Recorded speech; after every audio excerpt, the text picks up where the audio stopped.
Hi, this is Minister Shay, back with you again talking about surviving childhood sexual abuse. And very quickly, before we get into anything else, I just kind of want to talk about what led me to come to this decision to share my story about childhood sexual abuse. And so I think it's best if I start at the end instead of the beginning. On July 4th of 2015, I arrived home from my parents' house, which I'm at now. This is my parents' house, and I'm at. Note the picture, beautiful picture of me when I was a little girl at the back.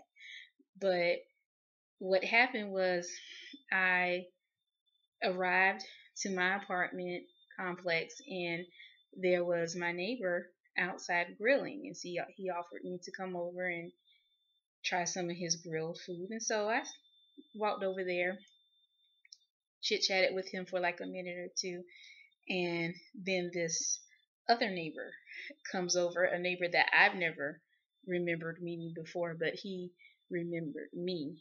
And so he came over and entered into the conversation. I'll call him Greg for the purposes of this video cast. That's not his real name, but he, I'll tell you why later, why I choose to call him Greg. So Greg came over and started talking, and so this was, around 10:30, 11 o'clock at night. And so for the last 4th of July was on a Saturday, and Sunday was the next day. And I told him, I said, well, your company is good, but I have to go to church. And so um, the first neighbor who invited me over to partake of some of his grilled food was like, well, just hang out for a while. We're all cool. Just hang out. And so I sat down and tried to be cordial and neighborly and what have you. And so Greg sits down, and while all of this is happening, the landlord comes out and started speaking to the first neighbor. So Greg pulls me over to the side and was like, psst, psst, come over here. And so I'm like, excuse me, what? And he was like, come over to my apartment. And so his apartment was probably 20 yards, maybe 30 yards from mine. And so um, I walked over, stood outside of his apartment, and he was like, oh, no, no, no, come in, come in, come in. And against my better judgment, I went into his apartment, and he began talking to me about, oh, I had to get you away from those people because they're crazy. These people are whatever. These people talk bad about me, so I had to get you away from them. And so I'm like, okay, thanks. And so very quickly, he begins acting antsy and constantly walking back and forth, sitting down, walking back and forth, getting up, walking around. And I started noticing that he started invading my personal space. And Greg is a big guy, about 6'2", 300 pounds. And I'm not going to tell you how much I weigh, but I'm 4'9.5". And so this guy towers over me, and he kept being antsy, walking around and tried to invade my personal space, and basically telling me, how can I get with you? Tell me how I can be in your life. You're beautiful. Oh, look at you. You have these dimples.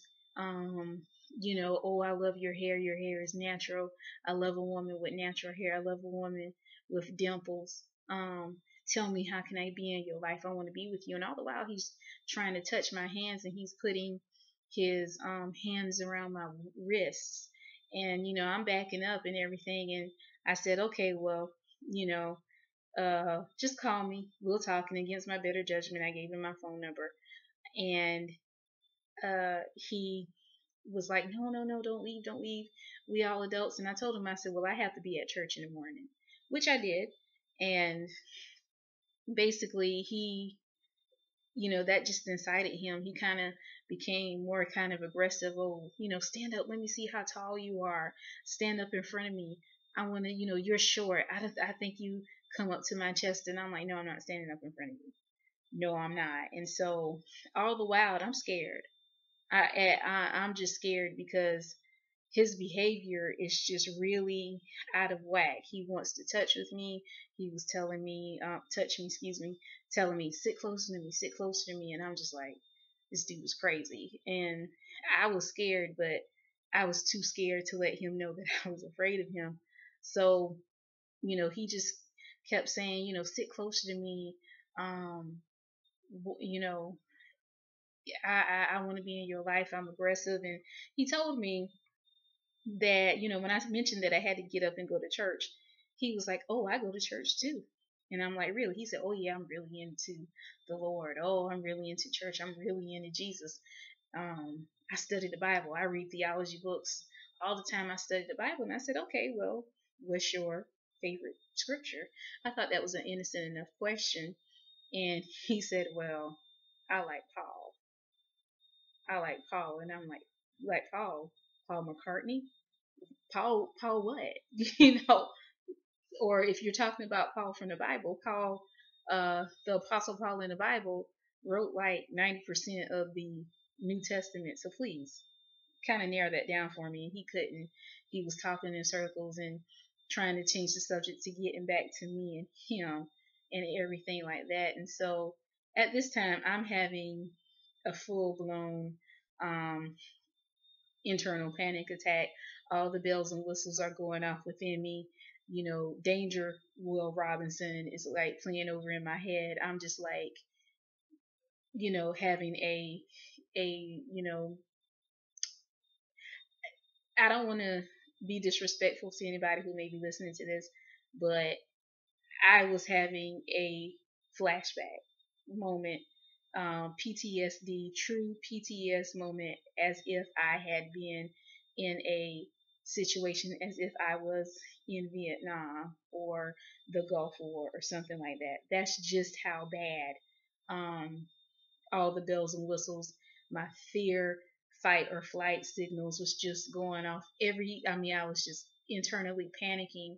And I just said, okay, Sharon, how do you get out of here? How do you get out of here?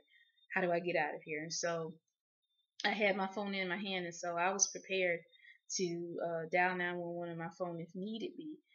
So what ends up happening is he was like, sit closer to me, sit closer to me. And I said, no, that's okay.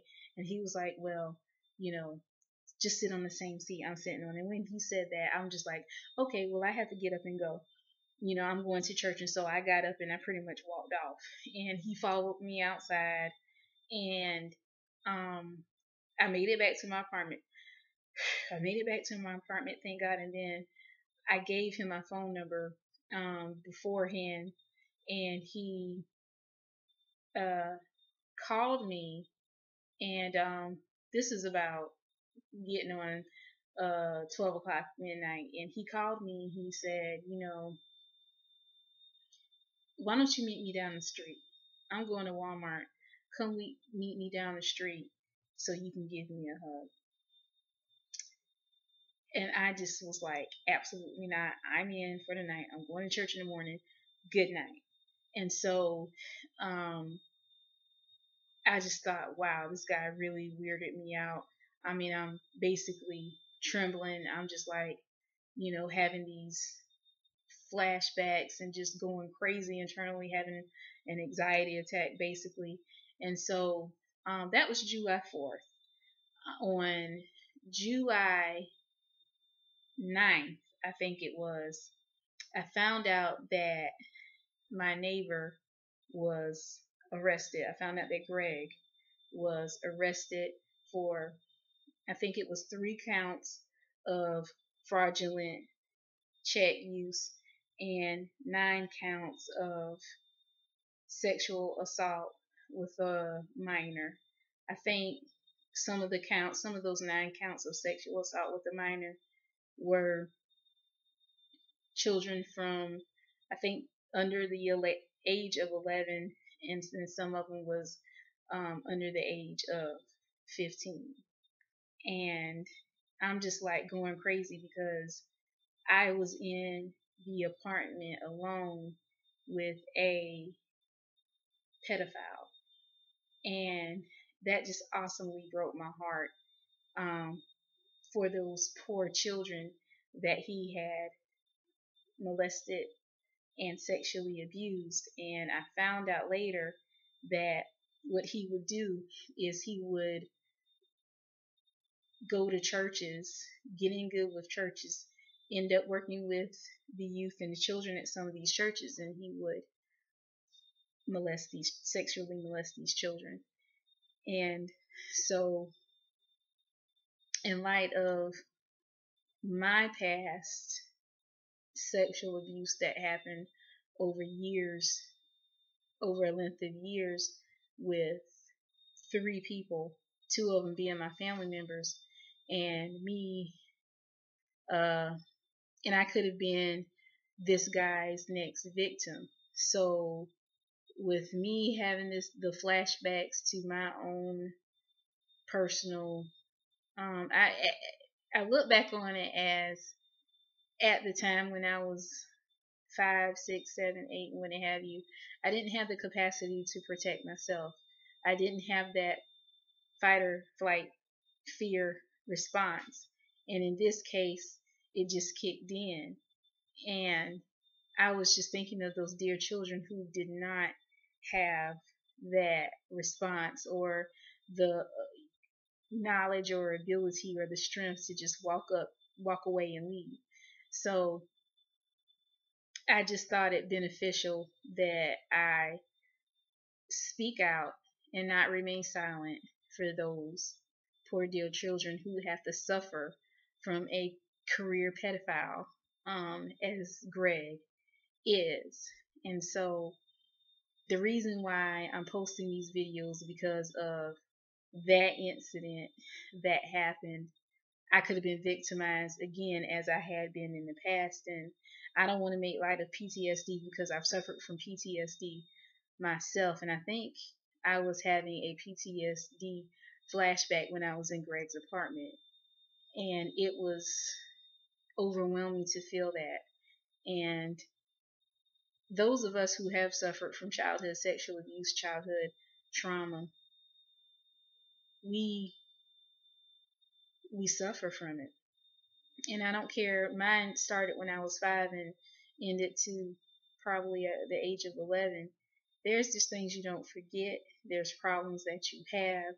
There's things that transpire. Um, there's a lot of my issues, and I'm going to talk about this in subsequent videos. I suffered with codependence. I've suffered with um, eating disorders, promiscuity, um, a lot of mental things, and so the scars may not be visible, but they are there because this is an evil.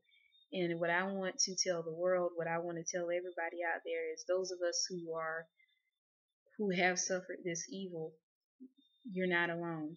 And I want to protect children. Need to be protected. I want to protect every child that I possibly can, and raise awareness. I just want to raise awareness and put the word out there that we need to be vigilant. We need to be mindful, and we can't just excuse a lot of behaviors and just automatically, just keep our eyes closed. We need to be vigilant, and there are men out there, and I love men who love children. I think that's attractive personally.